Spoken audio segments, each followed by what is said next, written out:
তার ফলশ্রুতিতে ধারাবাহিক আন্দোলন হয়েছে।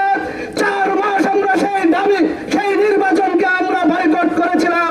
আমরা রাজপথে ছিলাম, আপনারা রাজপথে ছিলেন না। তার ফলশ্রুতিতে 18 নির্বাচনে মাত্র 6টি আসন নিয়ে বিরোধী দলে আপনারা ছিলেন। 6 আসন নিয়ে আপনারা সংসদে গিয়েছেন। লজ্জা থাকা দরকার। আপনাদের চাইতে 7 গুণ বেশি আসন নিয়ে আমরা সংসদে আছি।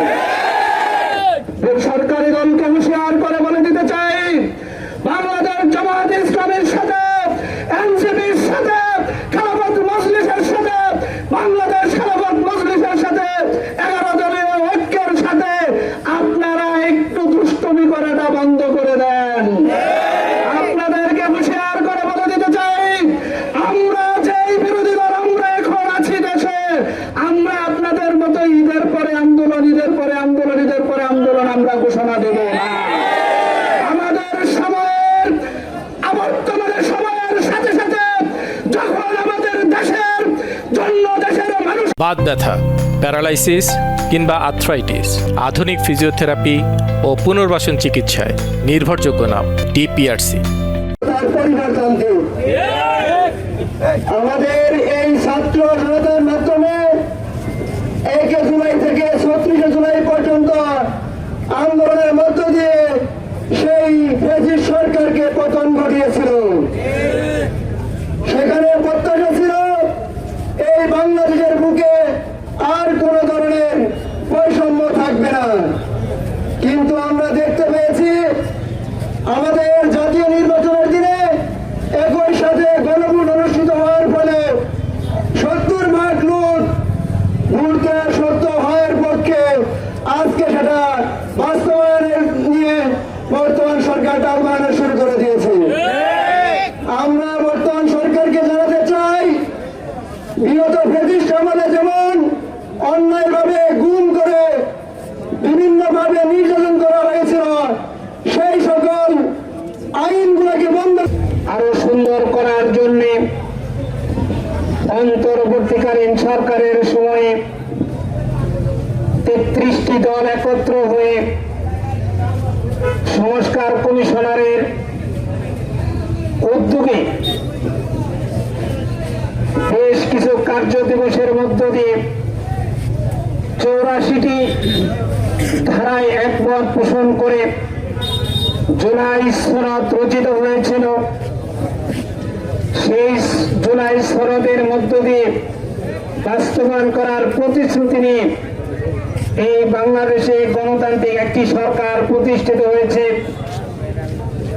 এই সরকারের মন্ত্রী পরিষদ থেকে শুরু করে নেতৃবৃন্দ পর্যন্ত তাদের বক্তব্যে কথা বলছেন যে জুলাই সনদের প্রত্যেকটি অক্ষরকেই বাস্তবায়ন করা হবে। আমরা তাদের এই বক্তব্যকে স্বাগত জানাচ্ছি এবং এটাকে বাস্তবায়ন করার দাবি জানাচ্ছি।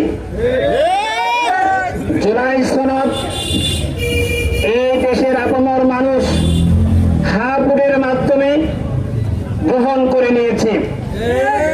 70% মানুষ এই হাবুড়ের পক্ষে রায় দিয়েছে, আর 51% মানুষের রায় নিয়ে বর্তমান সরকার ক্ষমতায় গিয়েছে।